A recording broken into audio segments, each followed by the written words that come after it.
Hello there, what is going on everybody? Today I just wanted to show you guys my full Republic fleet, including all of the repaints now that the Pelta and everything has come in. I actually did a little short video of this whole fleet on TikTok and it's kind of exploded. So if you're not already following me on TikTok, make sure you do. There's links for all that stuff in the description below. Also, make sure to enter to win that $25 Amazon gift card just by being a subscriber and leaving a comment on this or one of my videos. Let's we're gonna look at each of the different classes of ships, and some of these are repaints. So I'll just kind of talk about my my kind of methodology for some of these repaints. So the first paint scheme I want to talk about is my blue and white 501st inspired paint scheme. This one kind of started from, the 501st Clone Battalion. There are all the blue and white, and so I did an acclimator first, just kind of painted over a lot of the stock colors that were already on the acclimator by just putting some light blue over those, and I put a darker wash on the thing, and I wasn't really quite that thrilled with it, and so I think I'm gonna end up doing this one over again. I made the engines blue here, but on my consular, which I kind of like this paint job a little bit better. The engines, I left them the default yellow on that one, and so that's kind of inconsistent. So I think I'm going to end up coming back to that and maybe changing it a little bit, but they still do go together. I've got a couple of squadrons here. I've got Anakin Skywalker in his Y-Wing with some white and blue Y-Wings meant to signify 501st with Anakin. I also did a unit of the V19 Torrents and the ARC 170s. So these are the named each named squadrons. I did those in 501st colors also, even if they're not necessarily appropriate to the specific clones in those ones. I just wanted to have I like to since the normal ARC 170s are kind of like red and white, I wanted some to kind of stand out a little bit, so this gives me a way to identify some of the hero squads for this paint job. Next up, we did that Senate paint job. This was, a lot of people have done things like this. This is for that Radiant 7, basically like Qui-Gon's flagship that took him to, to the negotiations at the beginning of episode 1.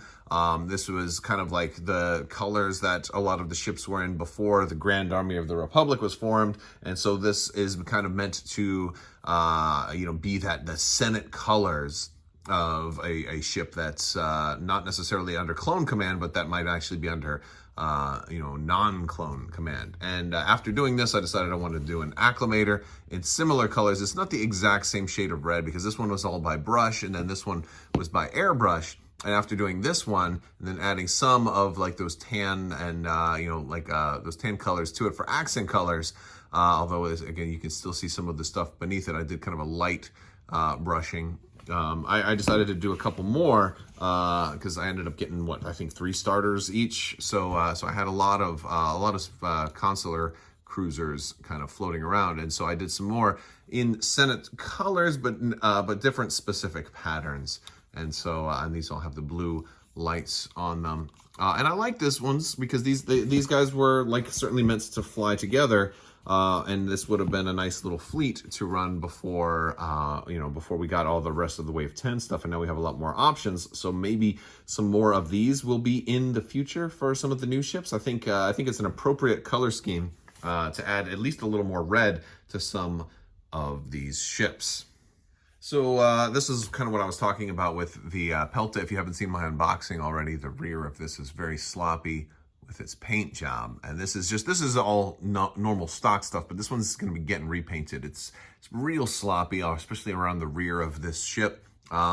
And of course, then I've got some of all the rest of my fleet are factory default. But I've done a couple of things a little different. If you notice, this acclimator is a little taller. I took one of the Venator stands, put one of the Venator stands here, and one of the Venator stands here.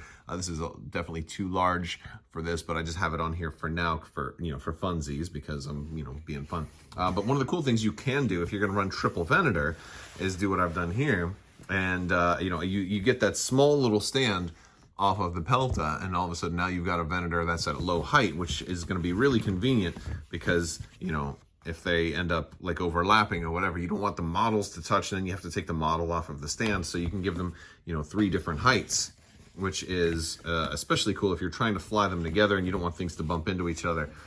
Here we go. Let me get a better angle for this. There we go. You can kind of see how they're all at their different heights. And I think that's pretty slick. That's actually a really cool way to run them, especially if you want like maybe your tallest to be the flagship. Now, these are all unpainted as of yet, but I've always liked to leave at least one as factory default and one kind of close to canon. I might do one in the blue and white. I'm still not 100% certain about that just yet.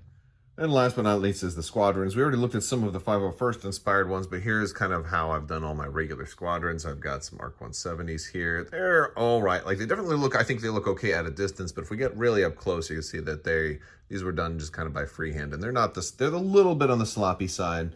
I think the Y-Wings came out pretty good. They're pretty decent, but I have seen some much better ones. But I still like these, and I still like the way that they came out. I mean, again, they're pretty tiny, and it can be tough to try to get ships so small. You know, when your hands shake like this all the time. But yeah. So here's most of my V19s are kind of standard Republic colors for the most part. I changed it up a little bit with some of them. Like these have a little more gray on them. I think halfway through I swapped out paints, and the one had a slightly different tint to it, but that's not really a big deal. They're all, the important thing to me is they're all recognizable. I've done some of the hero squadrons with slightly different variations too, which is going to be pretty cool. And then of course my Jedi, I tried to do one of each of the Jedi in kind of like their general colors. I think we got Plo Koon right there with his, which again, I think it looks okay at a distance. If we get up really close, we can see it's got its imperfections. I don't mind. We've got Kit Fisto's right here with the green and yellow, and then just kind of standard Delta 7s. I don't think I'm ever going to run a generic Delta 7, so I didn't mind putting the named Jedi's, like trying to mimic the named Jedi's paint jobs. Ahsoka's on there, and then we've got Luminara coming up right there.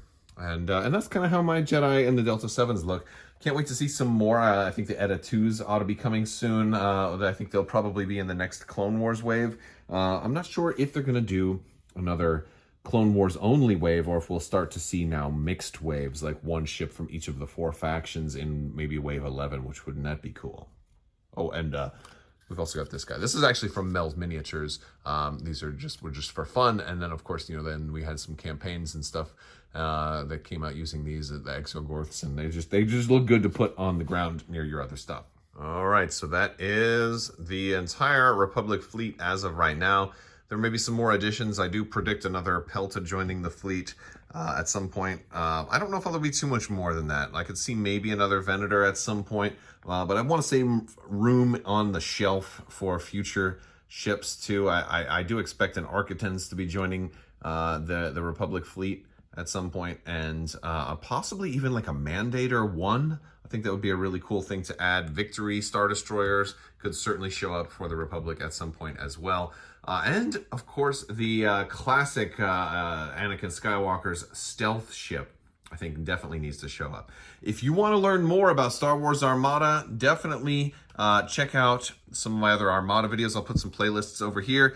You can go to crabbok.com and learn more about that as well. But this is a really, really fun tabletop game, and I know a lot of you guys are very, very much familiar, but I've noticed since I've been posting stuff on other social media and reaching more and more people, there's a lot of people who don't know that much about these games, and I figured, we got to reach these people and show them how much more cool stuff is available. All right, guys. Well, I want to thank you so much. Look for more fleet breakdowns. Let me know what you think, and I can do more. I wouldn't mind doing the Imperial fleet. That one's going to be really, really big. The Rebel fleet's big, and I've already done part with my blue painted Rebel fleet.